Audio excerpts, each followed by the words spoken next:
The first thing I remember after the crash was the ceiling, white, sterile, endless. The nurse said I was lucky to be alive. I didn't feel lucky. My ribs were broken, my leg pinned with metal, and the taste of blood still coated my tongue. But none of it hurt as much as the silence. No messages, no calls, no visits. I kept staring at the door, waiting for her, my wife. She should have been there the moment she heard. She should have run in crying, held me, said she was glad I survived. Instead, the only thing that came through was the flat tone of a phone ringing into nothing. On the fourth day, I called again. She answered.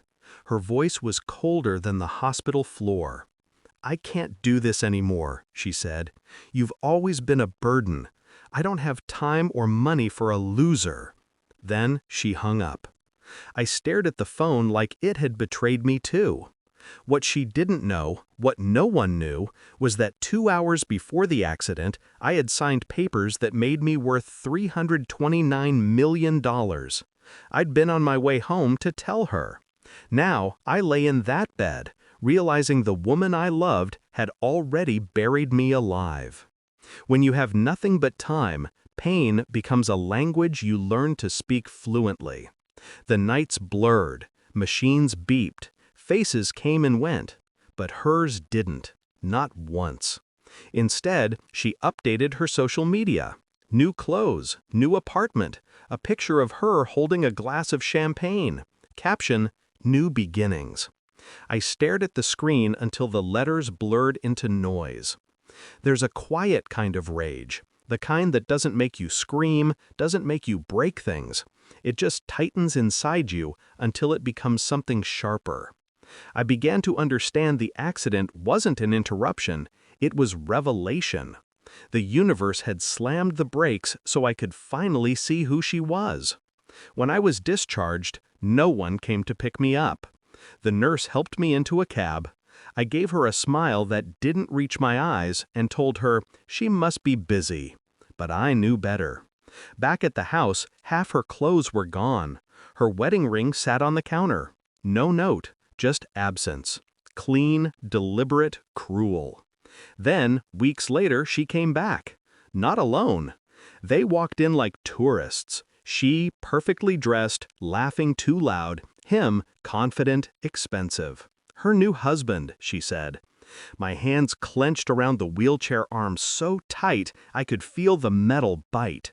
She looked at me like I was an old stain she'd finally decided to scrub off.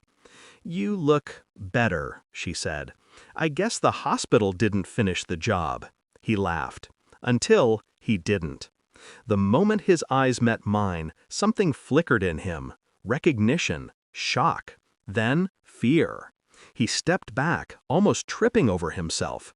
"Oh my God," he whispered. "He's my—" But she grabbed his arm before he could finish. "Don't," she hissed. "Not now." The room went still. I looked at him carefully. Familiar eyes. Familiar scar along the jawline. The kind of face that made sense only when you saw it next to another. Then I knew.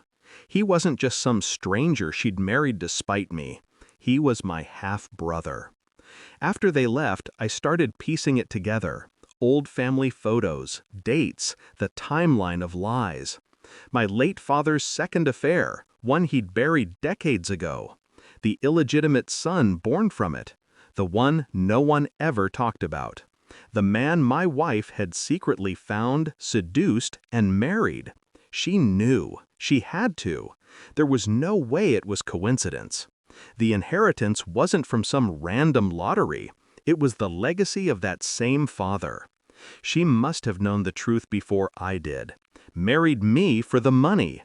Then married him for the continuation of it. A perfect crime wrapped in romance. Except she didn't realize one thing.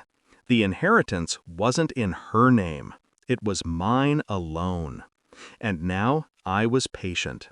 While she flaunted her new husband, I rewrote the will, changed the trustees, and quietly moved every cent to a private foundation, one under my control, hidden behind layers of legal ice.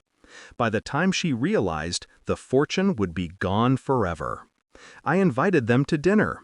She showed up in diamonds. He looked exhausted, like a man living inside a lie that was finally caving in. We ate in silence. Halfway through, I slid a folder across the table. Inside were 2 DNA reports, one confirming his relation to me, the other confirming hers to him in a way neither could deny. Her hand froze mid-air. His fork dropped. She whispered, "You knew?" I smiled. "Since the hospital." He pushed his chair back, shaking his head. "You used me," he muttered to her.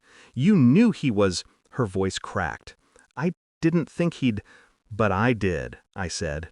I leaned forward, calm. "And I made sure every cent you thought you owned vanished the moment you signed his marriage certificate. You two can enjoy each other now. That's all that's left." Then I stood, left them sitting there, trapped in the ruins of their own design. I never looked back. The hospital still calls sometimes to check on my recovery. I tell them I'm fine. And I am. Money never mattered. Truth did. She once called me a loser. Maybe I was. Until I learned how to lose the right things.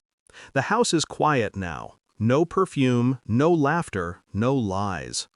Sometimes I catch my reflection in the window and barely recognize the man staring back.